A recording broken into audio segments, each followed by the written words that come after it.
حضرت عمر رضی اللہ تعالیٰ عنہ کا گھر مدینہ میں ایک انصار صحابی کے ساتھ تھا، انصار صحابی کے ساتھ تھا، اور انہوں نے آپس میں معاہدہ کیا تھا دونوں نے، حضرت عمر نے بھی انصار صحابی نے بھی، کہ جناب ایک دن میں کام پر جاؤں گا بچوں کی روزی روٹی کے لیے.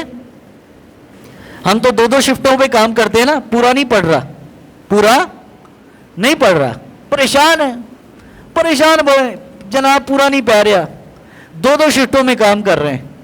کئی تو ایسے سے میں نے سرکاری ملازم دیکھے جناب دفتر سے چھٹیاں لے کے، پتہ ہے سرکاری ملازمت ہے، چھٹی لے کے دیہڑی پہ مزدوروں کے ساتھ چلے جاتے ہیں کہ تھوڑے سے پیسے کما لے، اتوار والے دن بھی کام کریں گے لیکن پورا بولیے نہیں پڑا، پریشان ہے.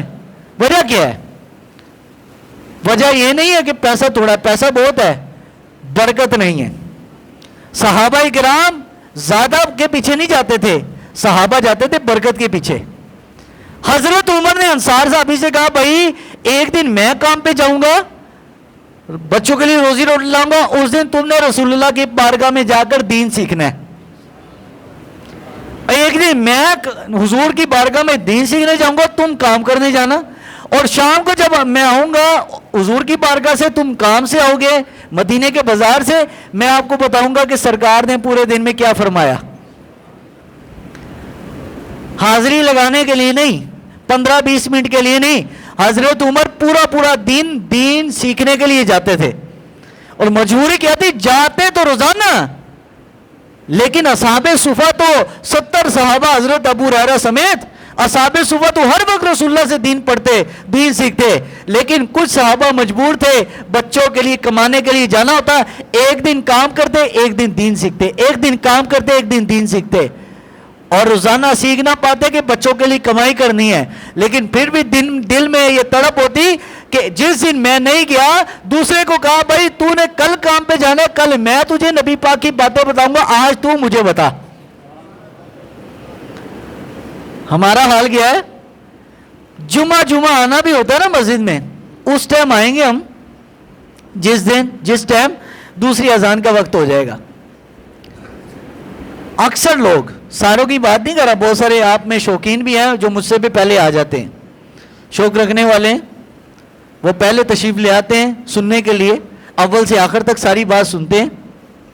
لیکن اکثر لوگوں سے میری التماس ہے کہ جناب صحابہ نے تو پوری زندگیاں لگا دی، آپ اور مجھے کیا ہوا؟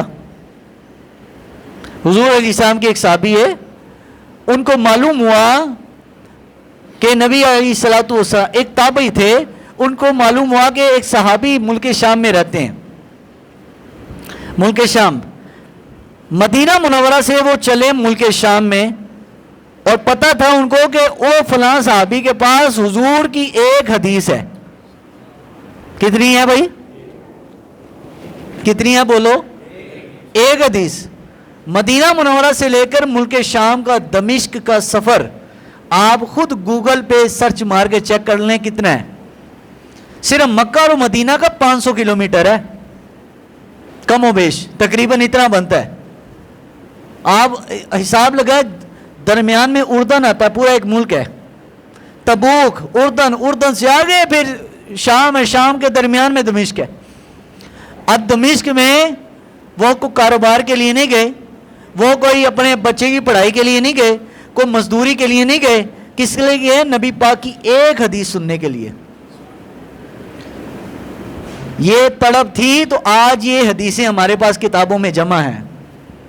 ہم سمجھتے ہیں دین ایسے ہی مل گیا، ہمیں دین کو پلیٹ میں ہمیں رکھ کے نہیں ملا، ہمیں ملا ضرور ہے، لیکن جن لوگوں نے دین اکٹھا کیا ان سے پوچھو ان پر کتنی مشقتیں آئیں. عرب کی گرمی، عرب کا صحرا، حالات کیسے، غریبی بھی ہے، بچوں کے لیے کمانا کیا انہوں نے نہیں کمانا تھا. تابعین نے جتنی محنت کی حدیث پر اتنی کسی نے بھی نہ کی. جہاں جہاں دنیا میں رسول اللہ پاک علیہ السلام کے صحابہ دنیا میں پھیلے ہوئے تھے، ان کے پاس جا جا کر سرکار کی ایک ایک حدیث لینے کے لیے جاتے. وہ جب گئے، گھر کے دروازے پر دستک دی، اندر سے اس صحابی کی جو بیوی ہیں، زوجہ ہیں، وہ باہر تشریف لائیں. پوچھا کون ہے؟ انہوں نے کہا جی مدینہ منورہ سے آیا ہوں، حضور کی ایک حدیث سننے کے لیے اپنے شوہر کو باہر بلائیے. اب وہ جب شوہر حضور کے صحابی وہ آئے, جیسے انہوں نے کہا آپ پہلے کھانا کھائیں, پانی پئیں, اس کے بعد آپ کو میں حضور کی حدیث سناتا ہوں. وہ ہماری طرح تھوڑی تھے, اینی گرمی چ کوئی غریب آیا بھی ہے تھوڑے کول تے اپنا کوئی کام کر کے, کام بتا کے, کوئی بات بتا کے جب جانے لگتا ہے تو جاتے ٹائم کیا پوچھتے ہیں, وہ پانی تے پی جاندے. او بھائی جو گرمی میں آیا پہلے پانی پوچھو, پہلے وہ کھانے کا وقت ہے, کھانا اس کے سامنے رکھو اور پھر اس کے بعد بات کرو. یہ اس حوالے سے مجھے اپنی عوام سے بڑا گلہ ہے, سوائے ان لوگوں کے جو صوفیہ کے ساتھ اٹھتے بیٹھتے ہیں, درویشوں کے ساتھ, ان کو اس چیز کا علم ہے. وہ پہلے کھانا رکھیں گے, پہلے پانی رکھیں گے, اس کے بعد وہ کام کا پوچھیں گے, ہاں بھائی آپ بتائیں کیا کام تھا. ہم جب وہ کام بتا کے کوئی کام کر کے اپنا واپس جانے لگتا ہے, جاتے ہوتے وہ جامع شیری بنا لینا, پیتے جاتے, بوتل منگوا دینا. تو بھائی بوتل آپ پہلے منگوا لیں, کوئی پانی پہلے منگوا لیں. کوئی آپ کے پاس کھانے کے لیے نہیں آتا, جو جس کے پاس جاتا ہے عزت کے لیے جاتا ہے, کھانا پینا تو گھر میں بھی مل جاتا ہے. شکر کریں اگر آپ کے پاس کوئی آ گیا ہے, آپ اللہ کا شکر ادا کریں, ورنہ بڑی بڑی دنیا پھر رہی ہے, کوئی کسی کے پاس جاتا ہی نہیں ہے. اب وہ صحابی رسول نے کہا پہلے آپ کھانا کھائیں, پانی پیئے, پھر انہوں نے فرمایا نہیں, مدینہ سے جب میں چلا تھا میں نے یہ سوچا تھا سوائے رسول اللہ کی حدیث کے میں کوئی بھی کام نہیں کروں گا, میرا کوئی بھی اور ذہن میں سوچ بچار نہیں تھی کہ وہاں بیٹھوں گا, آرام کروں گا, اس کے بعد جاؤں گا حدیث سننے, نہ. اب وہ صحابی رسول آقا دو عالم بھائی پہلے پانی پئیں, کھانا کھائیں اور پھر جائیں. انہوں نے فرمایا نہیں میں بالکل نہیں کھاؤں گا, آپ یہیں پہ کھڑے کھڑے مجھے حضور کی حدیث سنا دیں. اب وہ صحابی رسول نے دروازے پہ کھڑے کھڑے سرکار کی حدیث سنائی کہ حضور نے فرمایا جس شخص نے دین پڑھنا شروع کیا, دین سیکھا, دین کا علم لینا شروع کیا, نبی علیہ السلام نے فرمایا اللہ اس بندے کو وہاں سے رزق عطا کرتا ہے جہاں سے اس کا گمان بھی نہیں ہوتا. چونکہ آئے تھے دین کے لیے نا, انہوں نے حدیث بھی وہ علم دین والی سنا دی, اور فرمایا اللہ تعالیٰ اس بندے کے رزق کا ذمہ دار خود ہو جاتا ہے. ویسے تو اللہ ہر کسی کے رزق کا ذمہ دار ہے, ایسا نہیں ہے, اللہ کو کوئی مانے یا نہ مانے اللہ اس کو رزق دینے والا ہے, لیکن جو علم دین پڑھتا ہے اللہ تعالیٰ خصوصاً اہتمام کے ساتھ اس کو رزق پہنچاتا ہے. تو اپنے بچوں کو یہ شوال کا مہینہ ہے, یہ شوال کا مہینہ اپنے بچوں کو یہ بھی بتائیں کہ اسلامی مہینہ کون سا ہے, جنوری, فروری, مارچ, اپریل, اس سے ذرا جان چھڑائیں, یہ ایک وقت کی ضرورت ہے. اصل میں بتائیں کہ بھائی ہمارا اسلامی تاریخ کیا ہے.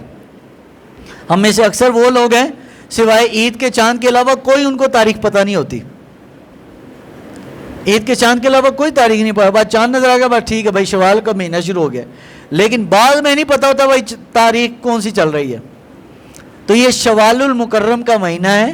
اپنے بچوں کو بتائیں, آپ کے بچوں میں جو بچہ ذہین ہے, جو بچہ ذہین و فتین ہے, جو کن ذہن ہے وہ نہیں, جو اچھا جو آپ سمجھتے ہیں یہ بچہ کچھ بن سکتا ہے, اس بچے کو رسول اللہ کا دین سکھائیں.